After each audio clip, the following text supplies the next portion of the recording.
حضرت ابو درداء رضی اللہ تعالیٰ عنہ فرماتے ہیں کہ حضور علیہ السلام نے فرمایا کہ جمعے کے دن کثرت کے ساتھ میرے اوپر درود پڑھا کرو، یہ یوم مشہود ہے، اس دن فرشتے حاضر ہوتے ہیں اور یہ تمہارا درود میرے اوپر پیش کیا جاتا ہے۔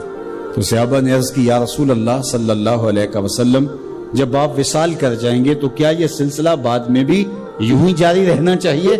تو آقا کریم نے فرمایا ان اللہ حرم علی الارض ان تاکل اجساد الانبیاء فنبی اللہ حی یرزق، اللہ نے مٹی پر حرام کر دیا ہے کہ وہ نبیوں کے جسموں کو کھائے، نبی قبروں میں زندہ ہوتے ہیں اور ان کو رزق بھی دیا جاتا ہے۔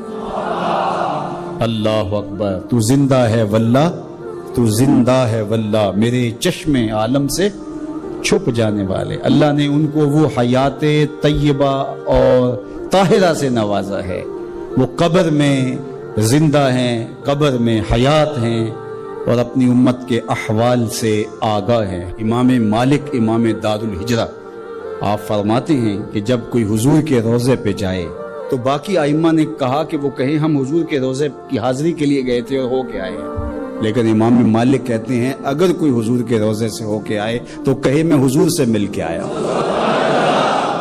میں حضور سے مل کے آیا ہوں، اس لیے کہ حضور اپنی قبر میں زندہ ہے۔ حضور نے ارشاد فرمایا قرب قیامت میں جب حضرت عیسیٰ آئیں گے اور حضرت عیسیٰ علیہ السلام آئیں گے اور پھر دین کی تنفیذ ہوگی، خنزیر کو قتل کریں گے، شراب ختم کر دی جائے گی، صلیب کا نشان توڑ دیں گے، کفر مٹ جائے گا، اسلام کا جھنڈا کائنات کی ایک ایک چھت کے اوپر لہرا رہا ہوگا۔ جب حضور کا دین پوری دنیا کے اوپر غالب ہوگا تو حضور فرمایا والذی نفسی بیدہ، فرمایا مجھے قسم ہے اس رب کی جس کے قبضے میں میری جان ہے۔ جب حضرت عیسیٰ یہ سب کچھ کر چکے ہوں گے تو پھر وہ میری قبر پہ حاضری دینے کے لیے آئیں گے۔ اللہ اکبر، جب میدان میں بھیجا جاتا ہے کمانڈر کو تو وہ سارا کام کرنے کے بعد پھر ہیڈ کوارٹر میں آ کے جو ہے وہ اپنے سپریم لیڈر کو سلوٹ کرتا ہے کہ جناب جو مشن سونپا گیا تھا وہ کر آیا ہوں۔ حضرت عیسیٰ سب کچھ کرنے کے بعد ثم لئن قام علی قبری، فرمایا پھر وہ آ کے میری قبر پہ کھڑے ہوں گے اور پھر کیا کہیں گے یا محمد صلی اللہ علیہ وسلم، مجھے یا محمد کہہ کے مخاطبت کریں گے۔ میرے حضور نے کیا کہا لأجیبنہ، لوگوں سن لو میں قبر سے حضرت عیسیٰ کو جواب دوں گا، تو زندہ ہے واللہ، تو زندہ ہے واللہ، میرے چشم عالم سے چھپ جانے والے۔ ایک بندہ جرت سے لڑا، پامردی کے ساتھ لڑا، پوری توانائی کے ساتھ لڑا، انگ انگ پہ زخم کھائے اور مارا گیا۔ اب اگر وہ حضور علیہ السلام کے ساتھ ایمان رکھنے والا نہیں ہے تو ان تمام تر شجاعتوں کے باوجود وہ شہید نہیں کہلائے گا۔ شہید وہ ہوگا جس کو حضور کے ساتھ روحانی انتساب ہوگا، تعلق باطن ہوگا، ایمان کا رشتہ ہوگا، تو شہادت حضور کے قدموں سے ملتی ہے۔ اور اگر یہ تعلق قائم نہیں ہے تو یہ سارا عمل شہادت کا ذریعہ نہیں بن سکتا، شہادت کا ٹائٹل اس کو دستیاب نہیں ہو سکتا، اس کے لیے شرط اول جو ہے وہ ایمان ہے۔ اللہ اکبر، تو جس شہید کو حضور پر ایمان لانے کے نتیجے میں شہادت نصیب ہوتی ہے اور وہ مردہ نہیں زندہ کہلاتا ہے، اور قرآن کہتا ہے کہ اسے مردہ کہنا بھی نہیں، مردہ گمان بھی نہیں کرنا، تو مجھے بتاؤ جس نبی کے قدموں کے صدقے سے یہ شہادت نصیب ہوئی اس نبی کی اپنی حیات طیبہ کا عالم کیا ہو، اپنی زندگی کا عالم کیا ہو۔ اگر ہم سچے کھرے سیدھے دو ٹوک مسلمان بن جائیں تو پوری کائنات ہمارے قدموں تلے ہے، اس لیے کہ ہم محمد عربی کے غلام ہیں۔ حضور کی وجہ سے کفر مٹا اور حضور کی ذمہ داریوں میں شامل اسلام کا غلبہ کرنا۔ والذی ارسل رسولہ بالہدی ودین الحق لیظہرہ علی الدین کلہ، حضور علیہ السلام کے دین کو تمام ادیان پر غالب کرنا حضور علیہ السلام کا دیا ہوا دین اور پیغام ہے۔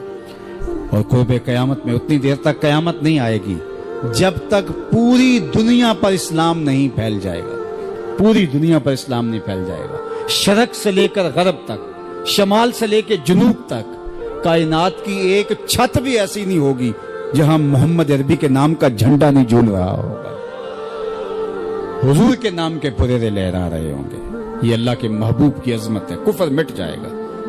اور ہر طرف اسلام کا بول بالا ہوگا. خلیفۃ المسلمین حضرت امام مہدی کی خلافت علی منہاج النبوہ قائم ہوگی، اسی طریقے پہ قائم ہوگی.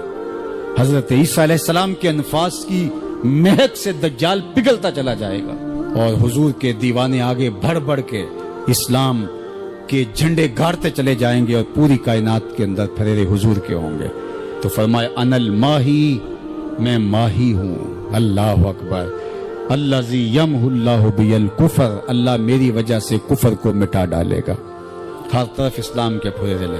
وانا الحاشر الذی یحشر الناس علی قدمی، اور میں حاشر ہوں، اور قیامت کے دن جو ہے وہ لوگ میرے پیچھے پیچھے آئیں گے اور میرے قدموں پہ آئیں گے. فرمایا سب سے پہلے میری قبر کشادہ ہوگی، اور پھر ابو بکر کی قبر، پھر حضرت عمر کی قبر.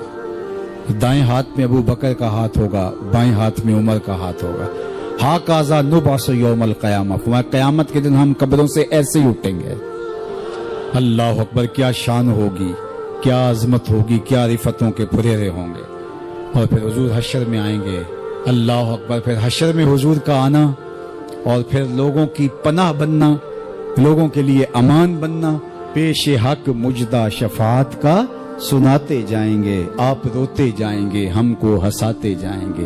وسعتیں دی ہیں خدا نے دامن محبوب کو، جرم کھلتے جائیں گے اور وہ چھپاتے جائیں گے.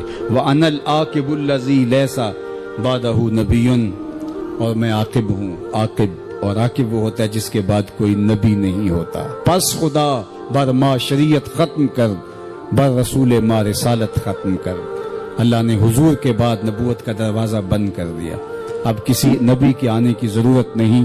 تمام انبیاء کی صفات کے جامع حضور علیہ السلام کی ذات ستودہ صفات ہیں. حسن یوسف دم عیسیٰ ید بیضا داری، آنچ خوباں ہما دارند تو تنہا داری. جو مختلف انبیاء کے اندر کمالات موجود ہیں، وہ سارے ایک پیکر میں دیکھنے ہو تو محمد عربی کی چوکھٹ پہ آ جاؤ. یہاں تمہیں کمال بھی نظر آئے گا، جمال بھی نظر آئے گا، جود و نوال بھی نظر آئے گا. یہاں حسن بھی نظر آئے گا، حلم بھی نظر آئے گا، علم بھی نظر آئے گا، شان و شوکت بھی نظر آئے گی، رحمت بھی نظر آئے گی. اور یہاں ہاتھ میں تلوار پکڑے نبی جہاد فرماتا ہوا بھی دکھائی دے گا. ساری شانیں ایک پیکر کے اندر، ایک وجود کے اندر جو ہے وہ جمع کر دی گئی. کیا طاقت تھی، کیا آواز تھی کہ ایسے اسود و احمر بھاگے ہوئے چلے آ رہے ہیں. وہ کڑکا تھا ایک بجلی کا، یا کہ صوت ہادی، عرب کی زمین جس نے ساری ہلا دی. اور زمانے نے دیکھا آج 7 ارب کی آبادی میں 1 ارب 70 کروڑ کے قریب مسلمان ہیں. جاپان میں سب سے تیزی سے پھیلنے والا مذہب اسلام ہے. یورپ میں سب سے تیزی سے پھیلنے والا مذہب اسلام ہے. بے عمل صحیح، جیسے بھی صحیح، لیکن حضور علیہ الصلوۃ والسلام کا دین پھیلتا چلا جا رہا ہے. فرمایا جنت میں کل 120 صفیں ہوں گی.